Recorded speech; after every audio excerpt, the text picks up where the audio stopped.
Hello বন্ধুরা, আজকের ভিডিওতে আমরা জানব মরুর দেশ সৌদি আরবের সবচেয়ে বড় গরুর খামারটি সম্পর্কে। সেই সাথে জানব মরুভূমির প্রচণ্ড গরমের মধ্যে গরু পালন পদ্ধতি সম্পর্কে।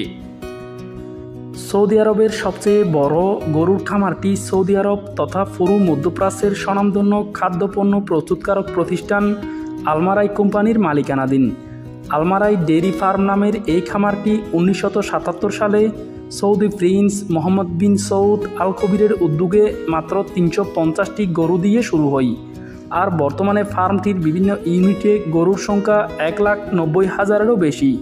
আর তা হতে বছরে 1.5 বিলিয়ন বা 150 কোটি লিটার দুধ উৎপাদিত হয়, যা সৌদি আরবের চাহিদা পূরণের পাশাপাশি মধ্যপ্রাচ্যের অন্যান্য দেশেও সরবরাহ করা হচ্ছে। এখন প্রশ্ন হলো, মরুভূমির দুধ ও বালুচরে যেখানে তাপমাত্রা সবসময় 50 ডিগ্রি সেলসিয়াসের আশেপাশে থাকে, এমন একটি কঠিন পরিবেশে সৌদি আরব কীভাবে এত বিশাল খামারটি প্রতিষ্ঠা ও পরিচালনার মাধ্যমে মরুভূমির বুকে একটি মিল্ক জায়ান্টে পরিণত হলো? এক কথায় এর সহজ উত্তর হলো বিশাল বিনিয়োগ ও আধুনিক প্রযুক্তির সংমিশ্রণ। সৌদি আরব তার ফুড সিকিউরিটি নিশ্চিত করার জন্য তেল বিক্রিলব্ধ অর্থ থেকে মিলিয়ন মিলিয়ন ডলার খামারটির অবকাঠামো উন্নয়ন ও প্রযুক্তি আমদানিতে খরচ করেছে। আপনারা জানেন, মরুভূমিতে গরু পালন আমাদের দেশের উর্বর ভূমিতে গরু পালনের তুলনায় অনেক বেশি ব্যয়বহুল ও ঝুঁকিপূর্ণ। এর কারণ মরুভূমির প্রচণ্ড গরম এবং পানি ও গোখাদ্যের মতো অত্যাবশ্যকীয় উপাদানগুলোর তীব্র স্বল্পতা। এইসব চ্যালেঞ্জ মোকাবিলার জন্য ফার্ম কর্তৃপক্ষ বিভিন্ন স্মার্ট পদ্ধতি অবলম্বন করেছে। যেমন গরম প্রতিরোধের জন্য ইনস্টল করেছে ফগার, মিস্ট স্প্রেয়ারের মতো বিভিন্ন ধরনের কুলিং ডিভাইসেস। এই ডিভাইসগুলো ঠান্ডা পানিকে কুয়াশার মতো করে চারদিকে ছড়িয়ে দেয়, ফলে গরুগুলো বেশ আরাম অনুভব করে। এছাড়াও ফার্মটিতে লাগানো হয়েছে উচ্চ ক্ষমতা সম্পন্ন এয়ার কন্ডিশনার, যেগুলো 20 ডিগ্রি সেলসিয়াস পর্যন্ত তাপমাত্রা কমিয়ে আনতে পারে। ফলে বাইরের তাপমাত্রা 40 থেকে 45 ডিগ্রি হলেও খামারের ভেতরের তাপমাত্রা 20 থেকে 25 ডিগ্রির মধ্যেই থাকে। ফলে মরুভূমির মধ্যে থাকলেও গরুগুলোর উপর মরুভূমির গরমের প্রভাব পড়ে না। মরুভূমির আরেকটি বড় সমস্যা হলো পানির সংস্থান। ডেইরি বিশেষজ্ঞদের মতে 1 লিটার দুধ উৎপাদনের জন্য একটি গাভীর 3 লিটার পানির প্রয়োজন হয়। সে হিসাবে দুধ উৎপাদনশীল একটি গরুর জন্য দৈনিক 100 থেকে 150 লিটার পানির প্রয়োজন পড়ে। এর বাইরে গরুকে গোসল করানো, খামার পরিষ্কারের মতো বিষয়গুলো জড়িত। সব মিলিয়ে মরুভূমির বুকে এত বিশাল একটি খামার পরিচালনার জন্য মিলিয়ন মিলিয়ন গ্যালন পানির দরকার পড়ে। অন্যদিকে 50 ডিগ্রি সেলসিয়াস তাপমাত্রায় পানি সংরক্ষণ করলে সেটা উত্তপ্ত হয়ে ব্যবহার অনুপযোগী হয়ে পড়বে। এজন্য সৌদি কর্তৃপক্ষ মরুভূমির 350 ফিট নিচে বিশাল একটি ওয়াটার স্টোরেজ ট্যাঙ্ক নির্মাণ করেছে। বিভিন্ন উৎস থেকে পানি এনে ট্যাঙ্কটি সবসময় ভর্তি রাখা হয়। পরবর্তীতে পাম্পের মাধ্যমে সেখান থেকে পানি নিয়ে খামারের প্রয়োজন মেটায়। এবার আসি গরুর খাবার প্রসঙ্গে। আপনারা জানেন, ডেইরি ফার্মিংয়ের জন্য ঘাস অপরিহার্য একটি উপাদান, কিন্তু মরুভূমিতে ফসল উৎপাদন হয় না বললেই চলে। এ কারণে ঘাস এবং অন্যান্য গোখাদ্যের জন্য ফার্মটিকে বাইরের উৎসের উপর নির্ভর করতে হয়। বাইরের উৎস হিসেবে আলমারাই কোম্পানি আমেরিকার ক্যালিফোর্নিয়া রাজ্যে 14,000 একর জমি কিনে রেখেছে। সেখানে বিভিন্ন প্রকার দ্রব্যাদি উৎপাদন করে প্রয়োজনীয় প্রসেস শেষে জাহাজে করে সৌদি আরব নিয়ে আসে। বন্ধুরা, এবার জানব খামার ব্যবস্থাপনা এবং বিপণন পদ্ধতি সম্পর্কে। প্রায় 15 বর্গ কিলোমিটার এরিয়ার বিশাল এই খামারের গরুগুলোকে দেখাশোনার কাজে বাংলাদেশ, ভারত, পাকিস্তান সহ বেশ কয়েকটি দেশের 20,000-এরও অধিক শ্রমিক কর্মচারী রাত দিন পালাক্রমে কাজ করেন। এদের পাশাপাশি এখানে আছে সর্বাধুনিক প্রযুক্তির প্রয়োগ। ফার্মটির প্রতিটি গরুর গায়ে কৃত্রিম বুদ্ধিমত্তার চিপ লাগানো আছে। এর মাধ্যমে গরুগুলোকে সার্বক্ষণিক নজরদারিতে রাখা যায়। ফলে কোনো গরু অসুস্থ অনুভব করলে সাথে সাথেই সেটা ফার্ম কর্তৃপক্ষের নজরে চলে আসে। ফলে তারা ত্বরিত চিকিৎসার ব্যবস্থা করতে পারে। দুধ উৎপাদনের জন্য ফার্মটির পালিত অধিকাংশ গরুই হলস্টেইন ফ্রিজিয়ান জাতের।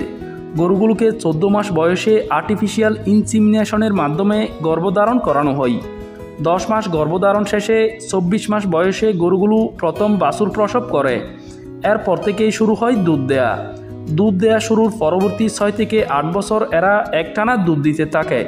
ফার্মটিতে প্রতি 8 ঘন্টা পর পর দিনে 3 বার দুধ দোহন করা হয়। প্রতিবার দুধ দোহনের পর ফ্লোরটিকে পানির স্প্রে দিয়ে ভালোভাবে পরিষ্কার করে ফেলা হয়, যেন দুধের সাথে কোনো ধরনের ময়লা মিশে না পড়ে। দুধ দোহন শেষ হলে হাজার হাজার টন দুধ নিয়ে মিল্ক ট্যাঙ্কারগুলো পাশেই স্থাপিত অটোমেটিক কারখানার উদ্দেশ্যে রওনা দেয়। বাইরে প্রচণ্ড গরম পড়লেও শীতলীকরণ যন্ত্রের মাধ্যমে খামারের মতো কারখানাটির তাপমাত্রাও 20 থেকে 25 ডিগ্রিতে নামিয়ে আনা হয়, যেন দুধের গুণগত মান অক্ষুণ্ণ থাকে।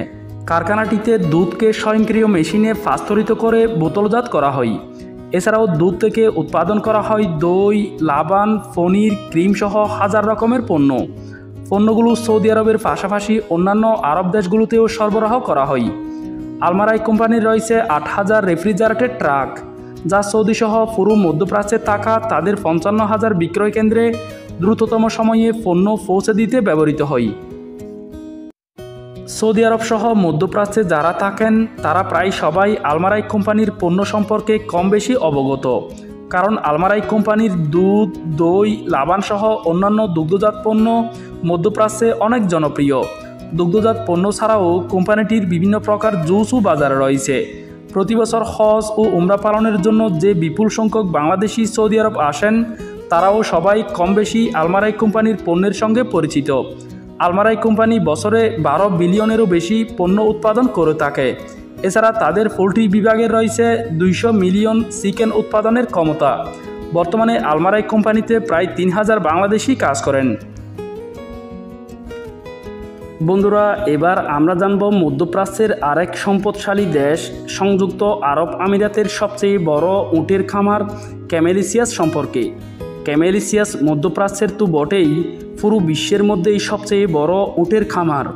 বর্তমানে ফার্মটিতে উটের সংখ্যা 10,000-এরও অধিক, যা থেকে বছরে 5 মিলিয়ন বা 50 লাখ লিটার দুধ উৎপন্ন হয়। আর দুধ থেকে উৎপাদিত বিভিন্ন পণ্য চীন, যুক্তরাষ্ট্র, যুক্তরাজ্য সহ পৃথিবীর 25টি দেশে রপ্তানি হচ্ছে। প্রায় 15 বর্গ কিলোমিটার এরিয়ার বিশাল এই কমপ্লেক্সটিতে একাধারে আছে ফার্ম, ফ্যাক্টরি, গবেষণাগার, আবাসন ব্যবস্থা এবং ব্যবস্থাপনা অফিস। আইকনিক এই খামারটি সংযুক্ত আরব আমিরাতের ভাইস প্রেসিডেন্ট শেখ মোহাম্মদ বিন রশিদ আল মাকতুমের অনন্য দূরদর্শিতার ফল। আজ থেকে প্রায় 30 বছর আগে তিনি দুবাইয়ের সেন্ট্রাল ভেটেরিনারি রিসার্চ ল্যাবরেটরিকে উটের দুধের পুষ্টিগুণ নিয়ে বৈজ্ঞানিক গবেষণা এবং সেটার বাণিজ্যিক সম্ভাবনা নিয়ে গবেষণার নির্দেশ দেন।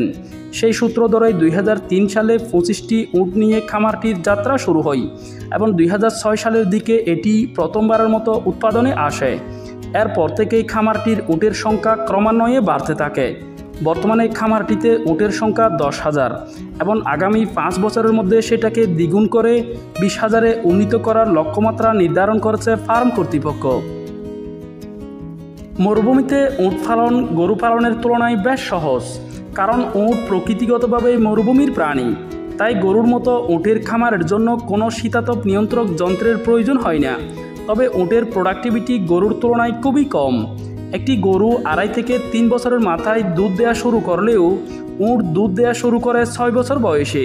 এছাড়াও একটি গরু যেখানে দিনে 30 থেকে 40 লিটার দুধ দিতে পারে, সেখানে উট দুধ দেয় মাত্র 7 থেকে 10 লিটার। এ কারণে উটের দুধ এবং দুধ থেকে উৎপাদিত পণ্য বেশ ব্যয়বহুল। উট ফার্মিংয়ের আরেকটি বড় বিশেষত্ব হল জন্মানোর পর গরুর বাছুরকে যেখানে মা থেকে আলাদা করে ফেলা হয়, সেখানে উটের বাছুর সারা বছরই মায়ের সাথেই থাকে, শুধুমাত্র দুধ দোহনের সময় ব্যতীত। দুধ দোহনের সময় হলে উটগুলো নিজে থেকেই এক এক করে মিল্কিং পার্লারে চলে আসে। সেখানে অত্যাধুনিক যন্ত্রের সাহায্যে উটের ওলান থেকে দুধ বের করে একটি ট্যাঙ্কে জমা করা হয়।